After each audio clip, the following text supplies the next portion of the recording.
बैंगलोर अहोबिलम फोक trip की शुरुआत हुई इस ट्रेन जर्नी से। हजारों ऑब्स्टिकल पार करने और माया देवी के अटैक से बच बचाकर हम लोग पहुंचे अहमदाबाद रेलवे स्टेशन और पकड़ी हमारी ट्रेन टू वैकुंठा। ये सफ़र जैसा नहीं था, क्योंकि डिवोटी एसोसिएशन में कोई बोर कैसे हो सकता है। We took amazing lunch, chanted Hare Krishna, distributed books and did tumultuous kirtan in train. इसके बाद एक दूसरे की थोड़ी बहुत टांग खींचने और मस्ती मोमेंट्स के बाद हम योग निद्रा में प्रवेश किए। अगला दिन लाया एक बहुत ही सुंदर सनराइज और उससे भी सुंदर मंगला आरती इन ट्रेन। बैंगलोर पहुंचते ही दुखालयम की अनुभूति हुई। ओह माय गॉड, इतना ट्रैफिक। फाइनली 3 घंटों की मशक्कत के बाद हम पहुंचे हमारे guest house which was at ISKCON Vaikuntha hill. Vaikuntha hill temple के दर्शन किए और ऐसा सुकून मिला जैसा भगवान ने खुद बोला हो, बेटा रिलैक्स करो और ये मोमेंट्स एंजॉय करो। मंगला आरती के टाइम डीटीज के इतने करीब होने का अनुभव हुआ। उफ, वो एक डिवाइन सेल्फी मोमेंट था। लग रहा था कि भगवान खुद कह रहे हो, कम क्लोजर।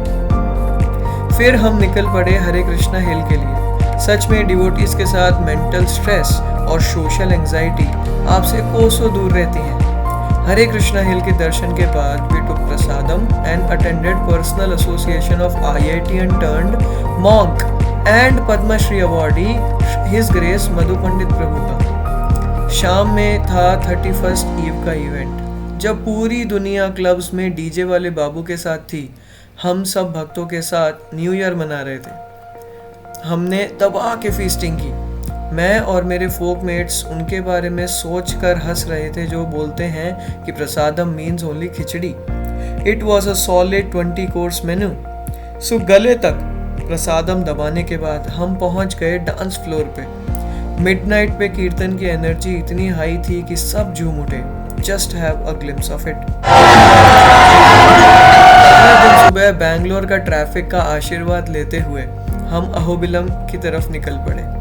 बस में गेम्स, क्विजेस और कीर्तन के साथ लगा था कि एक बस राइड नहीं, एक छोटा मंदिर चल रहा हो। अहोबिलम पहुंच के हमने रेस्ट लिया और अगले दिन की शुरुआत हुई धमाकेदार जीप राइड के साथ। ऐसा लग रहा था जैसे हम डिवोशनल फास्ट एंड फ्यूरियस का पार्ट है।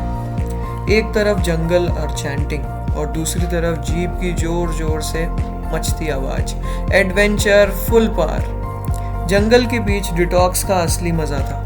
नो इंस्टाग्राम, नो व्हाट्सएप, सिर्फ भगवान का नाम और नेचर के साउंड्स। लगता था भगवान कह रहे हो, बेटा आप थोड़ा डिस्कनेक्ट होके फिर कनेक्ट करो। शाम को बोनफायर के आसपास कीर्तन चला। ठंड और कीर्तन की वार्मथ ने दिल और दिमाग दोनों को गर्म कर दिया। वैसे ये मेमोरी, वो एक मेमोरी ऐसी बनी जो जिंदगी भर याद रहेगी। अब आया ट्रिप का लास्ट और सबसे एडवेंचरस दिन। सुबह के 5:30 बजे थे और हम निकल गए अहोबिलम ट्रेक के लिए। हम सब लोग बहुत ही एक्साइटेड थे। जिस पल का हमें बहुत समय से इंतजार था वो आ चुका था। यहाँ की हवा में मानो एक अलग ही जादू था।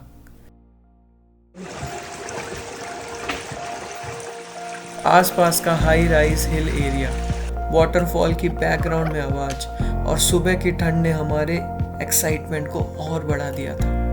अपने बैम्बू स्टिक्स कलेक्ट करने के बाद हम स्टार्ट करते हैं अपना track. Starting was easy, but जैसे जैसे हम आगे बढ़ रहे थे डिफिकल्टी भी बढ़ रही थी। बीच बीच में ब्रेक्स लेकर we finally reached Jwala Narasimha temple. अब कुछ लोग थक चुके थे, जैसे कि हमारे पवन प्रभु। मैं मर जाऊंगा। लेकिन असली ट्रैक तो अभी शुरू भी नहीं हुआ था बॉस। हमने अपना पैक्ड ब्रेकफास्ट लिया। वो बहुत ही डिलीशियस था, लेकिन जो चीज़ उसे हेवनली बना रही थी वो थी उसके आसपास का एटमॉस्फेयर। ब्रेकफास्ट खाने के बाद और अपने बचे हुए खाने को मंकीज के साथ बांटने के बाद हमने उग्र स्तंभ की तरफ अपना ट्रैक शुरू किया। ये सच में बहुत ही डिफिकल्ट था, लेकिन धीरे धीरे एक दूसरे को सपोर्ट करते हुए वी फाइनली रीच्ड उग्र स्तंभ। जब उग्र स्तंभ तक पहुंच गए तब लगता था कि जैसे दुनिया का सबसे बड़ा काम कंप्लीट कर लिया हो। उस वक्त हवा और तेज चलने लगी और वो एक डिवाइन मोमेंट था। नीचे घना जंगल, हर कोई वहाँ बस एक ही बात महसूस कर रहा था, भगवान का एक अलग ही रूप, एक अलग ही मैजेस्टी यहाँ देखने को मिला। किसी ने बोला, ये सफ़र मेरे दिल के सबसे करीब मोमेंट्स में से एक बन गया है। और सच में उस जगह की एनर्जी, वहाँ की हवा और उस मोमेंट्स की शांति, वो एक अलग ही दुनिया थी। वहाँ लगता था कि ज़िंदगी की छोटी छोटी परेशानियाँ सब बेकार हैं, क्योंकि असली सुकून तो यहाँ है बॉस। रक्त कुंड के पानी तक पहुँचते ही एक ऐसा एहसास हुआ जो ज़िंदगी भर याद रहेगा। वो पानी इतना ठंडा था कि लगा कि हर स्ट्रेस, हर थकान वहीं की वहीं डिसॉल्व हो गई।